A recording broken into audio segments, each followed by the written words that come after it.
अस्सलाम वालेकुम दोस्तों, breaking news with Moazzam Fakhar में खुशामदीद। जब खुशखबरी ये है कि रिकॉर्डिंग प्रोजेक्ट के लिए $6 बिलियन की सरमायाकारी पाकिस्तान को मौसूल हो रही है और इस हवाले से रिकॉर्डिंग प्रोजेक्ट की तकमील और रिकॉर्डिंग प्रोजेक्ट को आगे बढ़ाने में ना सिर्फ बहुत ज़्यादा आसानियां होंगी बल्कि इंटरनेशनल ऑर्गेनाइजेशंस की तरफ से रिकॉर्डिंग प्रोजेक्ट के अंदर सरमायाकारी इनफैक्ट इस बात का इजहार है कि पाकिस्तान का ये प्रोजेक्ट इंटरनेशनल लेवल पर ना सिर्फ तस्लीम किया जा चुका है बल्कि यहां से हासिल होने वाली मादनियात पाकिस्तान के लिए गेम चेंजर साबित होंगी। इस हवाले से खबर यह है कि रिकॉर्डिंग माइनिंग कंपनी जल्द ही अपने मंसूबे की माली तकमील यानी फाइनेंशियल क्लोज हासिल करने जा रही है, जिसके लिए अब तक तकरीबन $6 अरब की सरमायाकारी की यकीन दहानियां मौसूल हो चुकी हैं। यह रकम मंसूबे की इब्तदाई माली ज़रूरियात से तकरीबन दुगनी है और इनमें अमेरिका की जानिब से कम अज़ कम $50 करोड़ की जमानत भी शामिल है।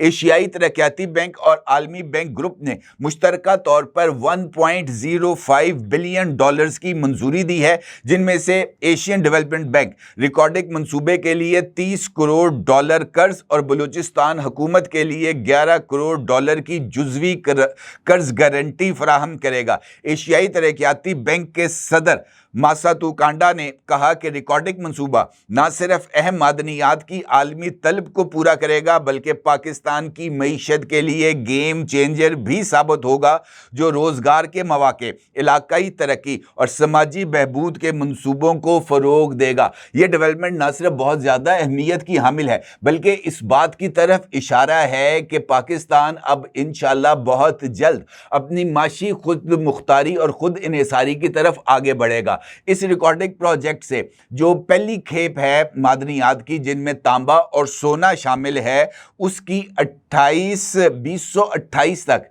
पहली खेप बरामद होगी, वहां से निकलेगी और फिर बाराक गोल्ड कंपनी, जिसके पास एडमिनिस्ट्रेटिव कंट्रोल है रिकॉर्डिंग प्रोजेक्ट का, वो इस तांबे और सोने को रिफाइन करके आलमी मार्केट में फरोख्त के लिए पेश करेगी। अंदाज़ा ये है कि यहाँ से जो निकाले जाने वाला तांबा है और सोना है,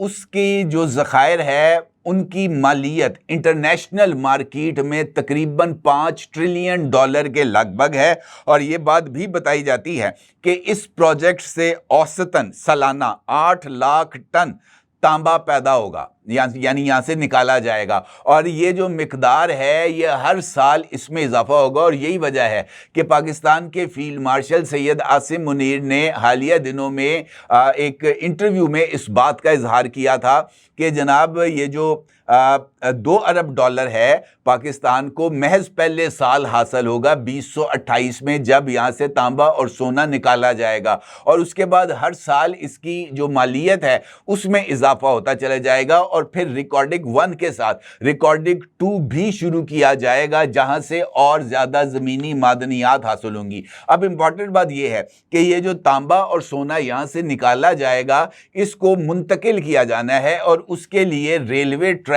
की मौजूदगी बहुत ही ज़्यादा अहमियत की हामिल है। लिहाजा दूसरी इंपॉर्टेंट खबर इस हवाले से है कि एशियाई तरक्याती बैंक ने पाकिस्तान के रेलवे निज़ाम की बहाली के लिए $2 बिलियन यानी $2 अरब की सरमायाकारी करने पर आमादगी जाहिर की है और इस हवाले से मुआहदा इसी महीने यानी अगस्त के आखिर में मुतवक्के है, जिसके बाद कराची से रोड़ी तक 500 किलोमीटर रेलवे ट्रैक को अपग्रेड किया जाएगा, क्योंकि रिकॉर्डिंग कान से तांबे और सोने की तरसील के लिए रेलवे लिंक का कयाम नागुज़ीर करार दिया जा रहा है। और इस प्रोजेक्ट के लिए अगरचे चाइना की तरफ से भी इन्वेस्टमेंट की जानी थी, लेकिन हमने देखा कि माजी में ये जो फाइनेंसिंग थी सी पैक के मंसूबे, जिसके ऊपर चाइना ने ऑलरेडी $25 बिलियन खर्च कर दिए हैं और इसकी मजमूई मालियत $62 बिलियन थी, वो दरमियान में आकर रुक गया था।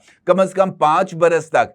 सी पैक को जो फास्ट ट्रैक के जरिए तकमील तक नहीं पहुंचाया गया, जिसके बाद चाइना की तरफ से इन्वेस्टमेंट को रोक दिया गया था और उसकी वजह से रिकॉर्डिक के हवाले से बलूचिस्तान के लिए जो नया रेलवे ट्रैक बिछना था और पाकिस्तान के अंदर एक नया रेलवे लिंक डेवलप होना था जिसको ML1 कहा जाता था, वो पाया तकमील तक नहीं पहुंच सका, क्योंकि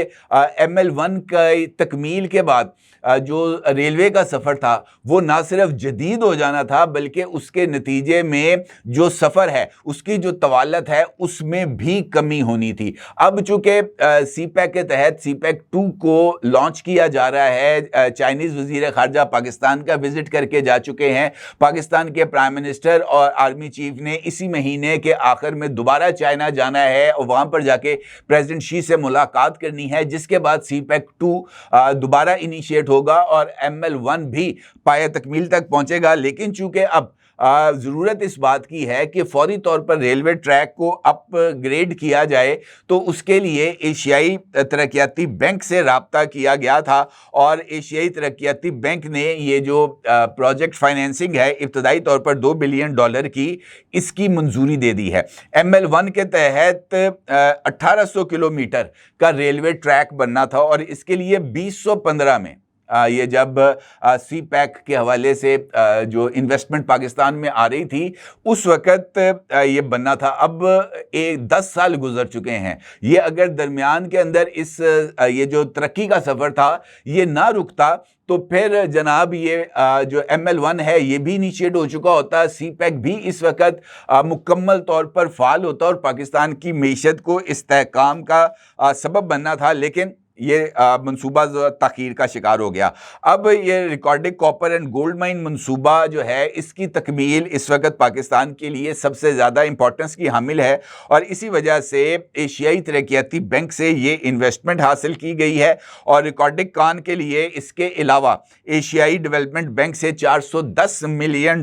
की फाइनेंसिंग भी की जाएगी और बैंक के प्रेसिडेंट अगले महीने पाकिस्तान यानी अगले हफ्ते पाकिस्तान का दौरा करेंगे और ये जो $2 बिलियन की फाइनेंसिंग है इसको साइन किया जाएगा। तो ये पाकिस्तान की मईशत के लिए अच्छी खबर है कि पाकिस्तान के अंदर एक तो इन्वेस्टमेंट आ रही है, पाकिस्तान की इंफ्रास्ट्रक्चर डेवलपमेंट हो रही है और उसके साथ साथ